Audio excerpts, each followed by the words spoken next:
What's going on there, YouTube, and welcome back to another comic book video. Okay, guys, so we are basically going to continue our coverage over, we are going to begin our coverage over the dawn of DC. Yes, the dawn of DC. This is a new thing that basically DC Comics is doing right now, their new initiative. Of course, it comes right after Dark Crisis. Now, with that being said, Dawn of DC is kind of starting off a tad bit weird. And what I mean by that is you do have some books coming out that is part of the Dawn of DC, but other books are currently not really part of the Dawn of DC because later on in the year, they will become part of the Dawn of DC. Now, with that being said, is DC also trying to go in a new direction with their comics, do something new with their characters, a fresh start once again. Now, with all that being said, of course, they are going to start the Dawn of DC with Superman. Now, with that being said, you could also say the Lazarus Planet is also part of the Dawn of DC, but personally to me, that storyline right there is just not that good. And so, of course, to me personally, we are going to start off with Superman for the beginning of the Dawn of DC. Now, the first story of Superman just wrapped up. The first 3 issues are basically the first story of Superman in the Dawn of DC. And so I want to sit down and cover this storyline to give you guys a small feel of what could possibly come down the road for DC Comics when it comes to the character of Superman. Now, this is just one of the many different titles we have right now for Superman. You got Superman Action Comics, the one for Connor Kent, and the one for Jonathan Kent as well. But of course, we are going to focus on Clark Kent because this is his book. It's him kicking off the Dawn of DC. So here we go, the beginning of a new era for DC Comics. Now, the first page of Superman #1 is a flashback. And honestly, I like this flashback a lot. And the reason why, because it's kind of like DC basically telling us, hey, this is where Superman came from. Like, he came from Smallville. Yes, we all know that. As soon as he crashed on Earth, he was taken in by the Kents. They basically raised him in Smallville. Cool, we all know that. But what I mean is that it's the Kent family kind of realizing who their son was. Even back then, they knew who he was back then, and they knew who he would become down the road. And of course, it's them saying, like, we just have to let him be himself. Let him be Clark Kent. And so I really like this flashback because it just shows where he came from to the point where he is right now. And of course, it's just a 1-page flashback and that is it. But of course, it means a whole lot because it's the Kent family saying, we know how Clark Kent functions and we know how he is going to work in the future.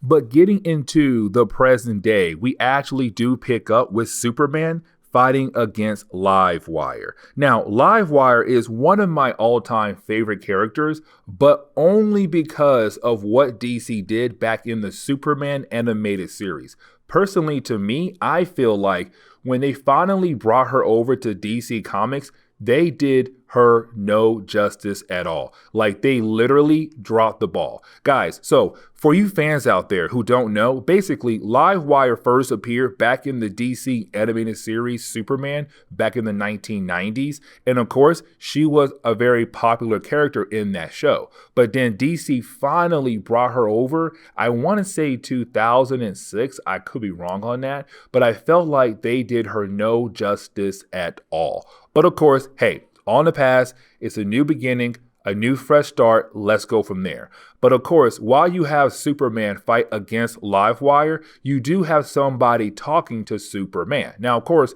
this person knows that basically Superman has super hearing. And so they're holding a whole conversation. Now, with that being said, the person that is actually talking to Superman is, of course, Lex Luthor. It is him. It's Lex Luthor basically talking to Superman. And of course, when it comes to Superman, he's all like, why in the world are you talking to me, Lex Luthor? Can you please go away? Because right now, we're enemies. But something else to mention is that Lex Luthor is currently in jail. So like homeboy is locked up. And so it's very funny to see Lex Luthor wanting to help Superman actually defeat Livewire. That's what he's talking to Superman about, how to actually defeat Livewire. And that right there is weird, because if you're Lex Luthor, the main bad guy to Superman, why in the world would you actually help him find a faster way to actually defeat Livewire when Livewire could have possibly be able to defeat Superman? You see what I'm saying? Now, Lex Luthor is in jail. And of course, the reason why he's in jail all took place all before this series right here. And we're not going to sit down and get into that. All you need to know is that Lex Luthor is in jail and he's talking to Superman because he knows that Superman has super hearing, and it's Lex saying, hey, you need to let me help you because right now you're not really doing a good job defeating Livewire. Now, when we jump back over to Superman and Livewire, we come to find out that basically he was able to actually stop her. And so, of course, she's being taken away. That is also the moment we do see Superman meet the new sheriff of Metropolis. And of course, that would be Sheriff, and I'm going to mispronounce his name, Krakoa. And I really hope I pronounced that name correctly. But of course, it is Superman and Krakoa kind of saying, hey, I'm Superman, you're the sheriff, let's work together to basically keep this city safe. Now, right after that, you did have Superman here that basically there is a wedding couple who just lost their pastor who's supposed to marry them off. And so you actually have Superman be the one to marry off this couple, which honestly, I'm kind of like, when in the world did Superman gain the ability to just marry people off? Like, you have to go out there and get licensed for that. And he did that. Of course, it would be Superman, but he did that. And of course, he's all in their wedding photos. And so the story does seem kind of like very lighthearted right now because, you know, it's Superman being this everyday man for everybody in Metropolis right now. Now, we do jump over to Superman being Clark Kent. Now, of course, it's him working at the Daily Planet. And of course, we do see a lot of familiar faces. So like Jimmy Olsen. You do have Jimmy there still. He is still the photographer for the Daily Planet. But you also have Lois Lane in a new position. She's now the editor-in-chief.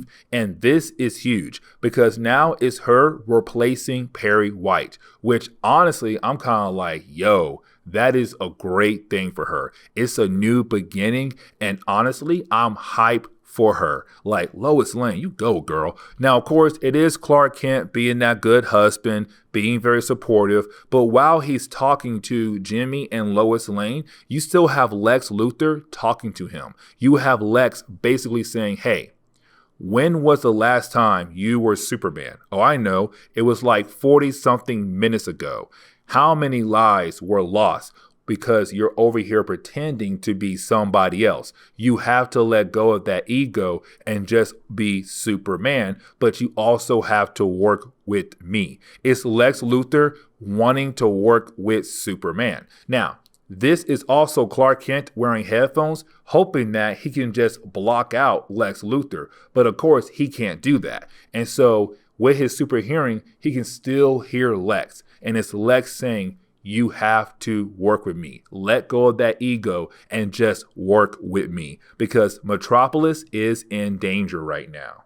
Now, you do have Lois Lane kind of be that wife to Clark Kent because she realized that something is going on with her husband. He does seem very distracted. And so you do have Lois Lane go over to Clark kind of like, hey, what's going on? And you have Clark tell us that over the years, he had basically trained his super hearing to focus on different important people in his life. So like his mom, his dad, Bruce, even her. But of course, now even Lex. And he tells her that Lex has been constantly trying to talk to him and wanting to work with him. Now, of course, for Lois Lane, she's kind of like, that's weird. Why does Lex want to work with you for? Like, what does he have up his sleeve? But of course, for Superman and Lois Lane, they have no idea. But they do know when it comes to Lex Luthor, he's always out for himself, and that is it. But while they're talking to one another, you do have Jimmy come out and say, hey, listen, something is happening right now at LexCorp. Of course, the company that belongs to Lex Luthor. Something big is happening. You need to get over there right now and see what it is. And so, of course, you do have Clark Kent change into Superman to fly over to see what's happening at LexCorp. Now, when he arrives at LexCorp, the only thing he sees right now is that LexCorp is surrounded by what seems to be some kind of cyclone. And of course, he's kind of like, what do I do here? Like, what's happening to LexCorp? Who is doing this to LexCorp? But in reality, it's actually LexCorp getting an entire makeover. Like literally, it is getting a complete makeover. And then it turns into a big L-shaped building to a new kind of building that now has Superman symbol on the very top of it. And so now the big question is, what is Lex Luthor really planning to do? Because he just turned LexCorp into a new kind of company. And the reason is why? And that is the moment we kind of find out that basically Lex Luthor had turned LexCorp into Supercorp. Yes, you heard that right, Supercorp, which honestly, I don't know why, it just doesn't sound that great. Like, it doesn't sound great at all, but whatever.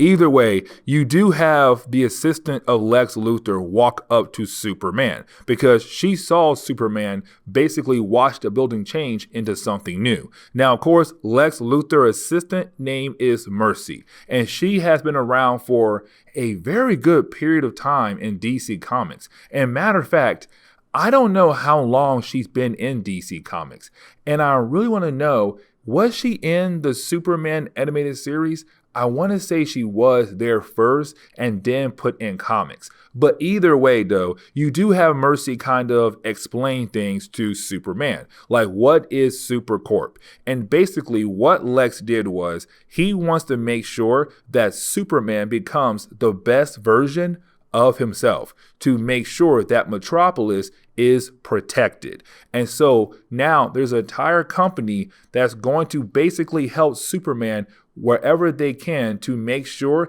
that he is supported in a way to help protect Metropolis. Now, for Clark Kent, he's kind of like, this is Lex Luthor. He always has something up his sleeve. Now, when it comes to Superman, he's also working for Star Labs, still works. But of course, it's Mercy saying, but you can also work with us as well. Like, why not? Because Metropolis needs everything they can get to make sure it is protected. Now, with all that being said, you do have Clark thinking about just giving the company over to somebody else. But you do have Mercy say, oh, don't do that. Because when it comes to Lex Luthor lawyers, he makes sure that basically if you do that, all their contracts who work in his company get shut down.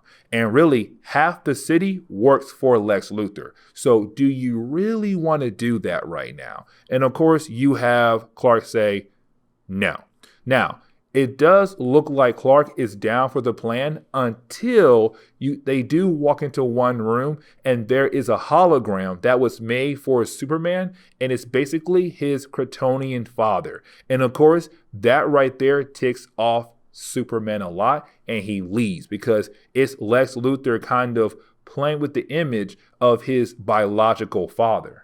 Now, you do see Superman on his way over to the prison to basically meet up with Lex Luthor. Now, with that being said, of course, you do have Superman being stopped by a character known as Parasite. Now, Parasite is an old character. I mean, really old. Now, with that being said, though, Parasite is a character who, to me personally, is more used like a plot device. And what I mean by that is basically you have other characters contact Parasite to be part of his or their master plan to go after Superman. And so Parasite, to me, most time is just a villain who's a henchman. And that is it, really. And once again, for this storyline, he's a henchman, because you do have Parasite basically working for somebody else. Now, while you have Superman fighting against Parasite, you still have Lex Luthor talking to Superman, saying, hey, listen, you need to listen to my directions if you want to win this battle. If you listen to me, it can be wrapped up very quickly and you can move on with your day. But the problem is, though, is Superman not wanting to listen to Lex Luthor. And also, is Superman wanting to help out Parasite, because Superman knows when it comes to Parasite, it is a character who's just always hungry. He's hungry for energy. He's always in that state of hunger. And so is Superman wanting to actually help out Parasite rather than battle him. But while you have the two characters actually battling against one another, well, you do have Superman punch Parasite into a bunch of bushes. And when you have Superman walk over to those bushes, well, that is the moment you have Superman realize that there's no longer just one Parasite. There are many different kinds of parasites, small, big, wide, skinny, whatever. They're all there. And of course, for Superman, he's kind of like, what in the world is going on right now? Like, what is actually happening? And of course, that is the moment you have all those parasites begin to actually attack Superman. Now, this leads into a very huge thing, because you actually have Lex Luthor tell Superman, you're no longer just fighting one of your regular day enemies. You're now fighting against enemies that belong to me. You're now fighting people who are looking for me. And of course, we actually switch over to a group of characters who are right now working in their secret base. And right now, they're working on what seems to be a different kind of Superman. Maybe a bizarro Superman. We don't know. But we do know is that right now, these guys, they're not here for Superman. No, they're here for Lex Luthor. And that is why Lex really wanted to work with Superman, because he knew that sooner or later, his enemies would come for him. And so right now, they're going through anybody in Metropolis to basically get to Lex Luthor. Now, when we jump into the second chapter, we actually do pick up with a bunch of parasites right now still attacking Superman. Now, here's the thing, though. Superman has been down for a short period of time, and so of course a lot of things have happened in Metropolis while Superman was being drained by all these different parasites. Now here's the thing though, one parasite has always been a challenge for Superman, and usually when it comes to Parasite, he always drains the energy of Superman to the point where Superman is not really able to go toe-to-toe with Parasite if Parasite is able to drain a huge amount of energy. But now you're talking about the idea of like 12, 13, 14, who knows how many parasites out there running around Metropolis, but all attacking Superman at once. But when you have Superman being able to actually break free, and when he flies up to see Metropolis, well, that is the moment he realized that right now Metropolis is in a complete blackout. Like literally, the entire city power has been drained. And of course, it had to come from the clones of Parasite. Now, that is the moment we actually do jump over to this new hidden organization. Now, of course, their name, I really wonder if their name is actually the Order of Mad Scientists, because one of the guys does say it in the conversation, but of course, another member says he hates that name for their group. So I'm guessing their name is the Order of Mad Scientists. But basically, this new group is coming to Metropolis right now to kind of get revenge against Lex Luthor. Because right now, it's them telling us that apparently they were there first in Metropolis, but Lex Luthor did something to kind of remove them from the city. And now with Lex Luthor being in prison, well, they can come back now and begin the chaos they used to bring to Metropolis back to Metropolis once again. And of course, you do have some members very upset with what two of the members have done was seem to be brothers who are basically in charge of the Order of Scientists. Now, we do learn one of the names of the two brothers, and his name is Dr. Farm. And it seems like Dr. Farm is the real leader of the whole organization. But basically, they are kind of cutting up Bizarro, which we have no idea why.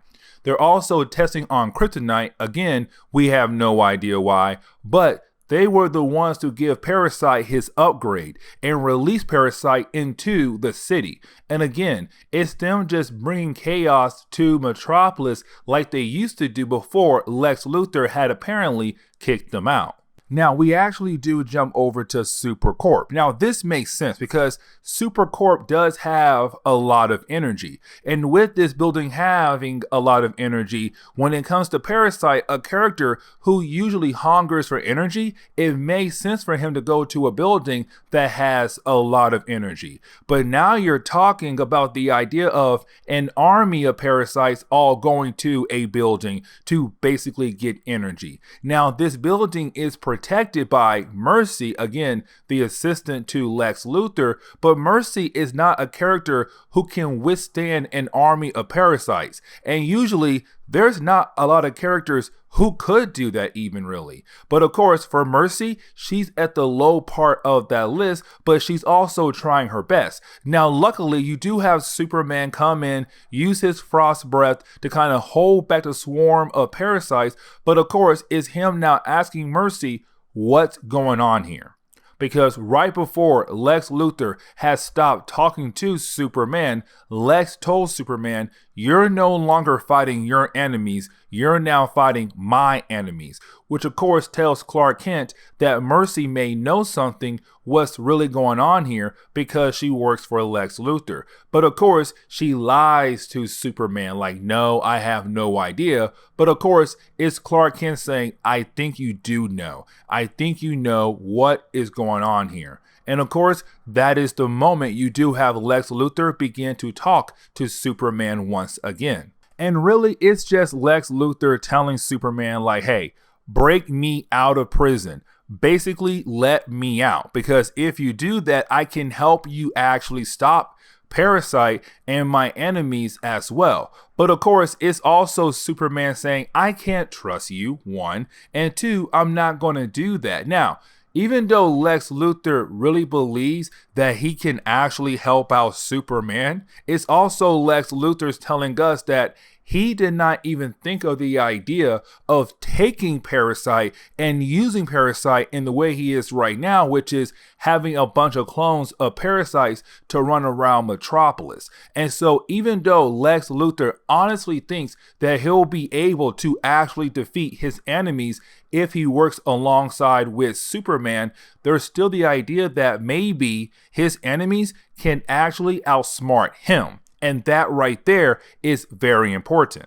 Now we do jump over to Superman and Mercy. And right now you have Superman telling Mercy that Lex Luthor wants Superman to break him out of jail. And of course you have Superman tell Mercy, I'm not going to do that. But also, it's Superman telling Mercy they need to get the power back on at Supercorp. And the reason why, because Supercorp has a lot of energy. And that will basically call in all the parasites that come here to hopefully drain that energy. But the reason why Superman wants to do that, because with the power being on at Supercorp and calling all the parasites in the city to one location, it will also bring Patient Zero, aka Parasite Zero, the original parasite, the ones the clones came from. It's Superman hoping that if all the parasites come here, he can find the original parasite and use that parasite to redrain the clones back into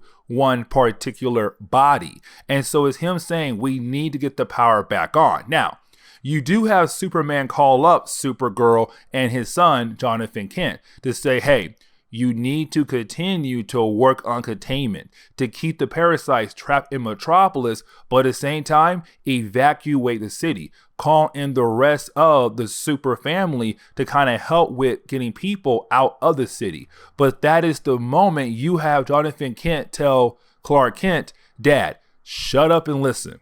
Right now, you need to find Mother. I could not find Lois Lane. And that right there worries Superman a lot. Now his wife is missing, so he's gone.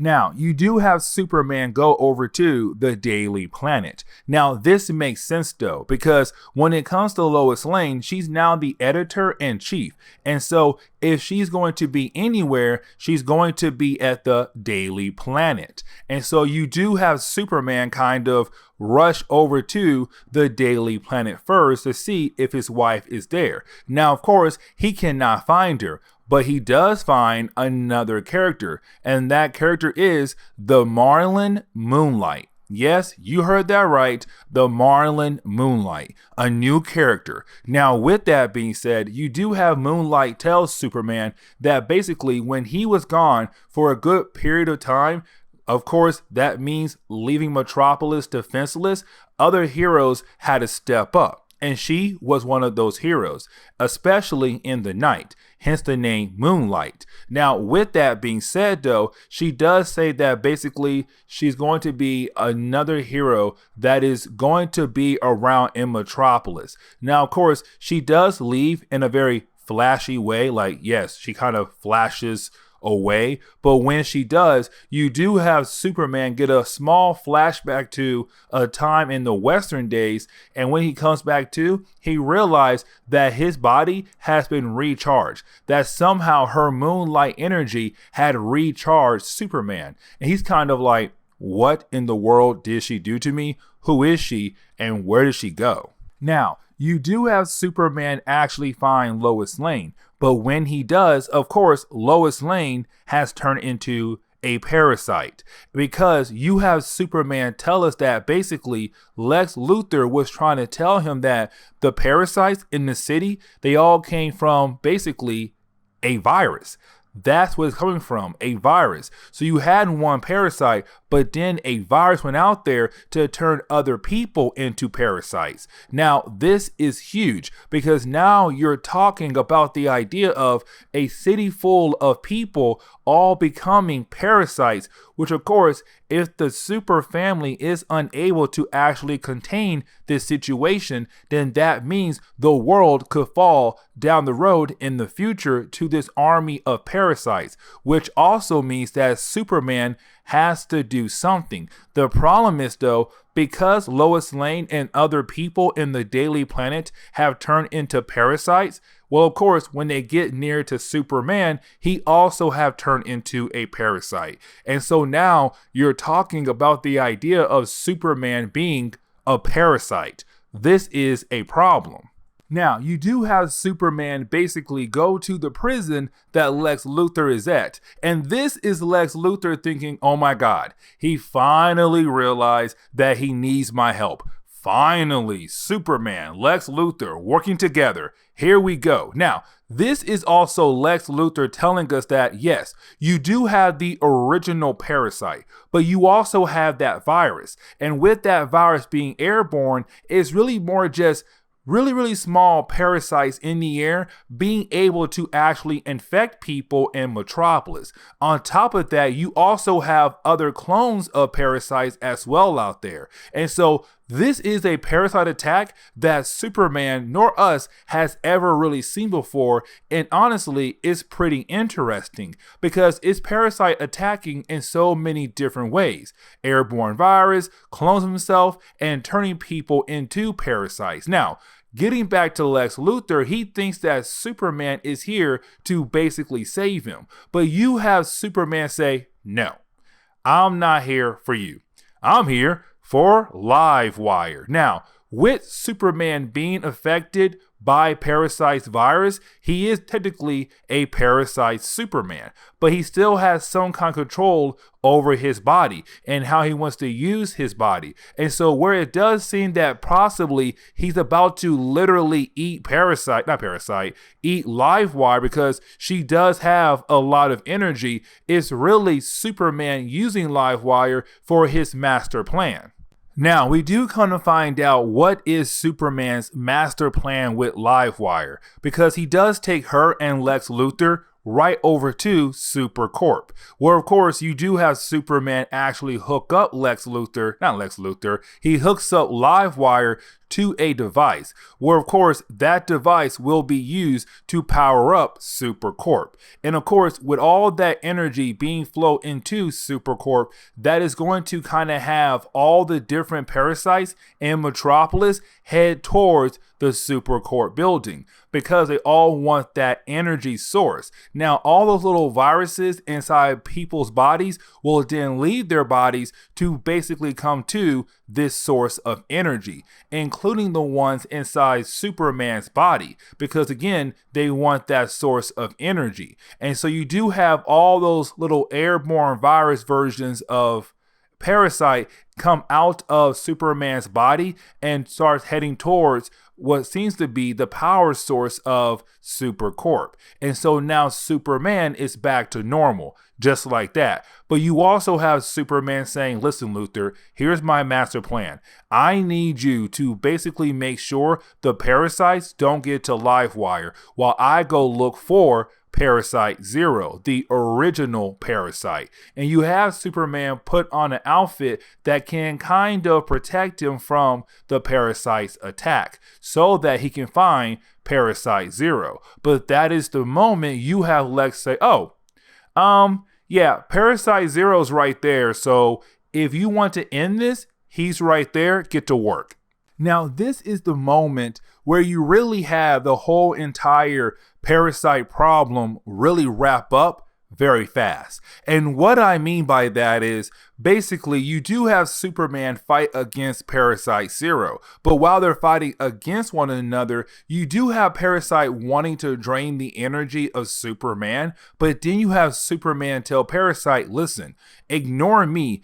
Get your clones back into your body. And the reason why, because your clones have been draining Metropolis dry completely. And so each of your clones are right now holding a good amount of energy. So if you reabsorb all of your clones, you're going to get all of that energy. And of course, it's going to kind of help you fill in that hunger of energy. So why not just reabsorb all of your clones to kind of stop all of this mess, but to also fill your hunger? And of course, you do have Parasite say, oh, you're right. Let me do that right now. And so he just absorbs all these different clones of himself left and right, left and right. And then the next thing you know, Parasite is one again, but he's also full. Now, here's the problem though. He could, one, explode and do a whole lot more damage to the city, or two, use all that energy to now just attack Superman, Lex Luthor, and Livewire. But that is the moment you do kind of have Lex kind of shoot something into Parasite to kind of knock him out, but to also make sure that he does not blow up, and of course have radiation flying all over the place. But technically, you can now say the day is saved. Superman, using Livewire, somewhat working with Lex Luthor, was able to stop all of this mess from getting any worse. Now, you do have Clark Kent basically go back to the Daily Planet, where of course he does pretend to be like he was locked up in the closet, and apparently he missed the whole entire situation with Parasite. But of course, us and Lois Lane both know that he was out there being Superman. But either way, though, it has to pretend like that for characters like Jimmy Olsen and other people who are also working at the Daily Planet. But either way, it's Superman kind of like, hey guys, what did I miss? Oh my gosh, there was a parasite thing? I must have missed it because I was locked in the closet. The usual Superman Clark Kent stuff. But then you have Superman and Lois kind of go back to their home. Not kind of, they do go home. But when they get home, of course, it's them spending time with their family. But on top of that, it's also Clark and Lois trying to figure out what is Lex Luthor planning? Like, what is his big plot point down the road? What is he trying to do? And so it's them kind of discussing the different things that Lex Luthor could possibly do down the road. But of course, when it comes to Lex Luthor, you don't really know what he's going to do down the road. You kind of have to just ride with it and hopefully figure out down the road before he actually gets to a point where he's unstoppable. That's the whole point of, well, Lex Luthor. And so then you kind of have Lois and Clark just say, you know what, let's just dance together, be that power couple and have some fun with our family as well. Now, this is where the story takes a somewhat turn. And what I mean is that you do have Superman go back to the prison that Lex Luthor is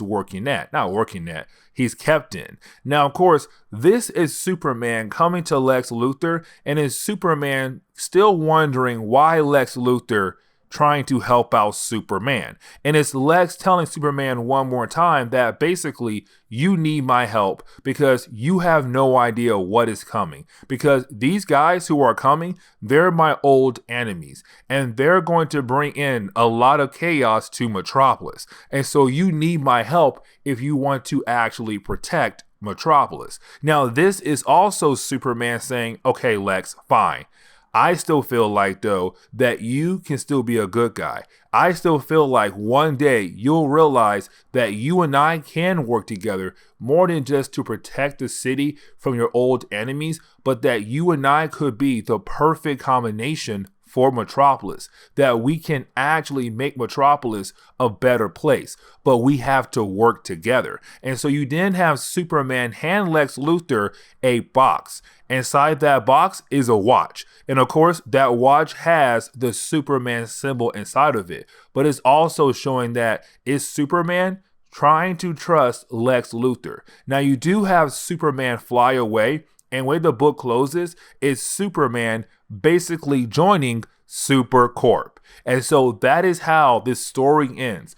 This is the first story of the dawn of DC for Superman and really for all the dawn of DC. And so far, it seems like DC is trying to go lighthearted with some of their content. Not all, but some of their content. And honestly, this is not a bad start because it's still a good story and it's lighthearted, but of course, there's still some dark things to come down the road. Now, with that being said, though, this is where we are going to end today's comic book video. So please leave me a like down below and subscribe. Also, if you have any suggestions on books I should read, well, please let me know in the comments below because you never know, your suggestion could be a future video down the road. But guys, I'll see y'all next time. Later.